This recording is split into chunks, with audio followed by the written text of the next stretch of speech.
Hello and welcome to my channel, I Win to Lose Gaming. It's finally here, the moment we've all been waiting for, to see where Mihoyo versus billions of dollars that they've made from us Genshin Impact gotchaholics were invested into.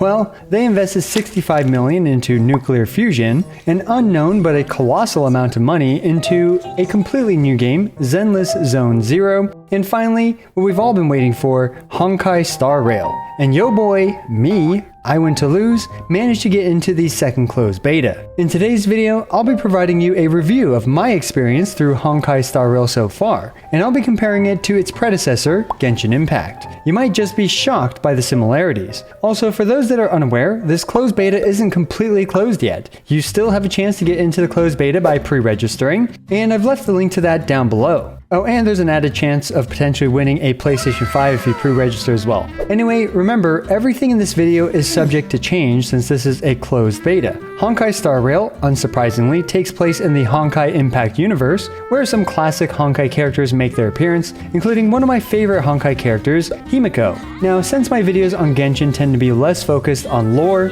and more focused on meta and gameplay, I will instead focus on the gameplay for this game and its similarities to Genshin Impact. I'll talk about character progression, some gameplay modes in beta, and much more. Although lore is not my strong point, I will still provide a brief summary of the plot, which roughly goes something like this. There are Aeons, evil dude thingy-majiggers that are able to travel between infinite worlds, trying to eradicate the universe and all civilization. Why? I don't know. Aeons plant Stellarons, which are seeds of ruin, and the protagonist, destined to perhaps save the world, was magically summoned and implanted with a Stellaron, and is destined for greatness. And this great hero has been bestowed upon the most epic of names, the savior of the universe, the trailblazer, named Potato. Potato is basically the same as the Traveler from Genshin Impact, but in Honkai Star Rail, she is called the Trailblazer instead. Potato is teleported / materialized aboard the Astral Express, which is a ship filled with top-tier husbandos and waifus. Your adventure begins with your favorite Potato and her friends, who go around resolving Stellaron-related conflicts. From my experience so far,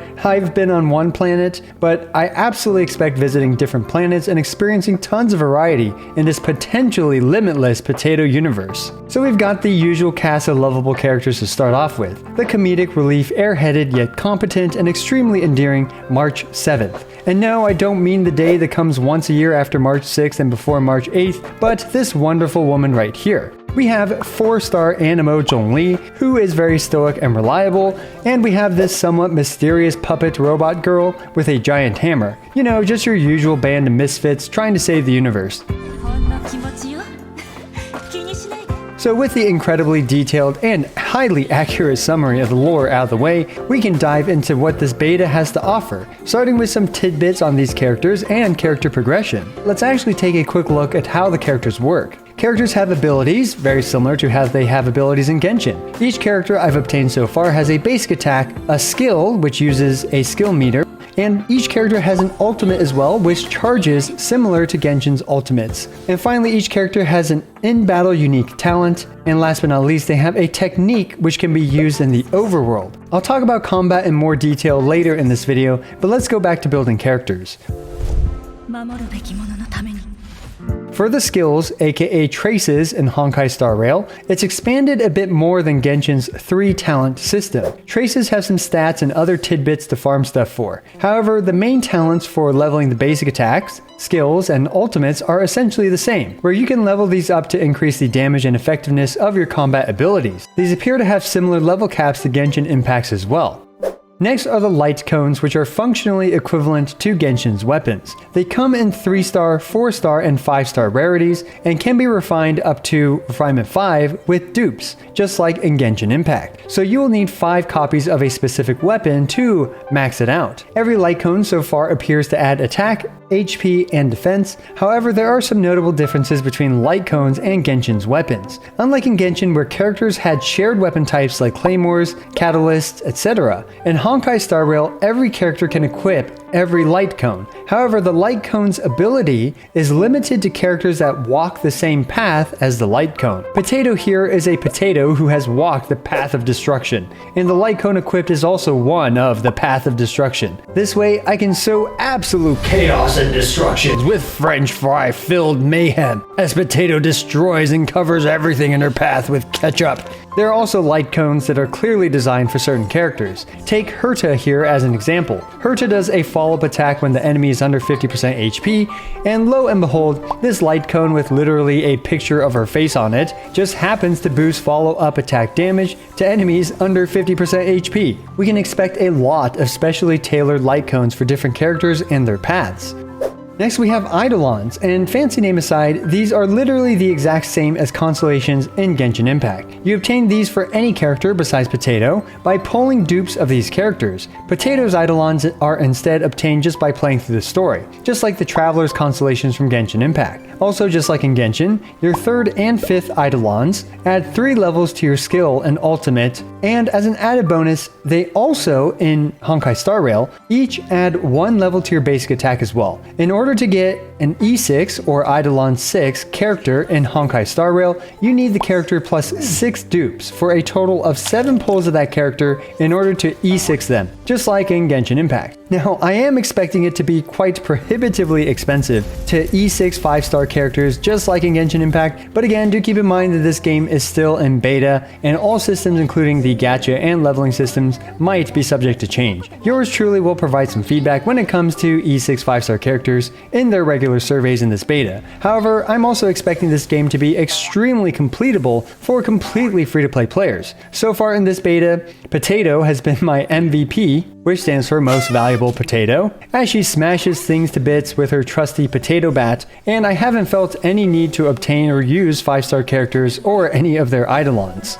And last and certainly not the least, we have relics. This is like the artifact system in Genshin Impact. However, there are some differences. First of all, I haven't gotten to the point in this game where I farm for these, so that pain has not yet begun and my experience with this is still very limited. In Honkai Star Rail, you can equip 6 instead of 5, and the rolls appear to be random just like Genshin. I am expecting this to be the endgame grind once you're done with your levels and talents. Unfortunately, on top of the usual stats that you want in Genshin like crit rate, crit damage, attack, energy recharge, Honkai Star Rail has an extremely useful and important speed stat, which adds another important stat to target as a substat on your artifacts. Of course, playing up to this point in the game, I've just been using a hodgepodge of random garbage relics and it's been completely fine. But just like in Genshin, I do expect the endgame's difficult content to require a lot of relic farming. One more thing to note is that these also have a bonus 5-set bonus instead of just a 4-set bonus like in Genshin Impact.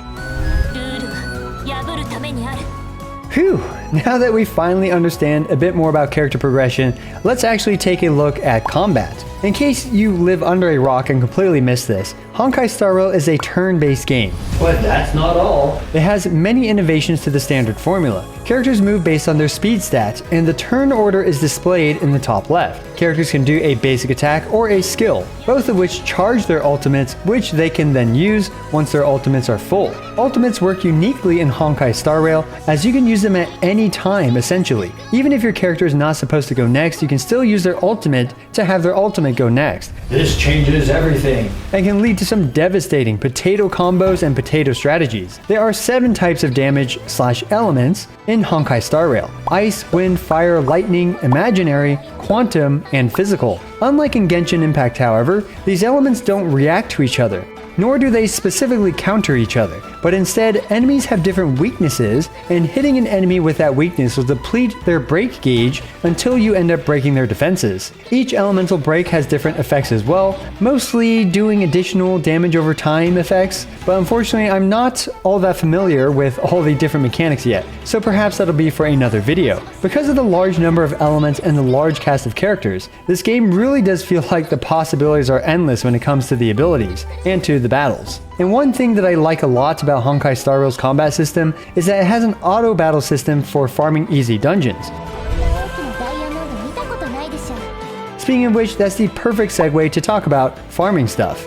In Honkai Star Rail, you need to consume Trailblaze Power, to farm a lot of stuff for your characters, ranging from EXP books, skill materials, ascension materials, etc. Trailblaze power works nearly identically to resin in Genshin Impact, having a cap of 180, and refreshing 1 per 6 minutes, and being refreshable 60 resin at a time, or I mean 60 Trailblaze power at a time, up to 6 times per day with increasing premium currency cost per refresh. Now, it is a bit cheaper in Honkai Star Rail, at least on the current beta, to refresh, which is nice. Speaking of which, it might not surprise you, but the premium currency in Honkai Star Rail is called the Stellar Jade, and it's basically equivalent to Primo Gems as well. Even the cost of pulls, being 160 Primo Gems, I mean Stellar Jade, is the same. And you even have the option to pick the standard pulls, or I think the limited banner pulls over here. Now, the beta has been very generous with the amount of Stellar Jade it doles out, and after just a day of playing, I've gotten over 9,000 Stellar Jade. I personally doubt the final version of the game will actually give this many Stellar Jade, since I'm assuming they want to kind of expedite this process for the beta,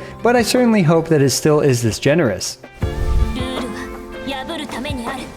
As for the gacha, well, I'm sad that I thought I recorded my beginner polls, but I forgot to hit the record button. Just like in Genshin, the standard banner has an initial set of 5 5-star characters. So instead of Jean, Diluc, Qiqi, Mona, and Keqing, we have Jean with a gun, gender-bent Diluc, Qiqi if she weren't dead but still forgets things like her shoes in this case, Mona if she wore glasses and was reborn into another world, and Keqing because we all know Gepard looks like the ultimate Tsuneri. Uncanny similarities aside, I don't know what the rates and pity are, as they are not clarified in the current banner details, but I personally expect it to be quite similar to Genshin's come release date. As for me, well, I managed to get Bronya from the beginner's banner, which is pretty darn awesome if you ask me. She is a buffer that can allow your main DPS to attack twice in a row while also enhancing their damage significantly. It's very likely we'll get new 5-star characters and light cones through limited featured banners.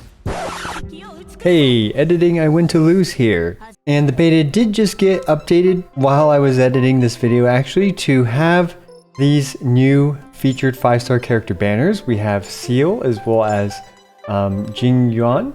And we also got their respective light cone banners as well. And what's cool about this in comparison to Genshin Impact, where the weapon banner basically has both the featured 5-star characters' weapons on that banner, here we can see that there's an individual light cone banner for each character's specific light cone, so that way it should be easier, hopefully, to get the specific light cone that you prefer for the character that you're going for in comparison to Genshin Impact. Now, I will do a summon session on this soon and spend all the current Stellar Jade that I have, and hopefully I'll be able to upload that video for you guys to see. Again, as a reminder, there is still an opportunity to get into the closed beta if you pre-register for the game. So there you go, an initial overview and review of Honkai Star Rail. I haven't even gotten into all the game modes, dungeons, and actually playing the game, but I'm sure you've been watching a lot of the gameplay footage in the background. Currently, I've experienced a bunch of game modes like the story mode, farming domains, the simulated universe, which is like a labyrinth style game mode, and the Forgotten Hall, which is a series of challenge missions. I'll most likely make a follow-up video detailing the end game of the closed beta once I get there. I'm currently at adventure rank 24 or 25 as of recording this video, which is still quite a bit off from the end game. Personally, I actually really like the similarities between Honkai Star Rail and Genshin Impact. Why fix what ain't broke? And going through a completely new journey with similar pacing and a new colorful cast of potato-related characters has got me hooked, and I've been playing with my favorite potato at every opportunity that I have. Let me know what you think about all this, and if you'd like to see a summoning video, an endgame summary video, or an all-character review and analysis video. Also, let me know what videos on Honkai Star Rail you'd like to see. As always, I appreciate every single one of you. This is I Went to Lose, signing out.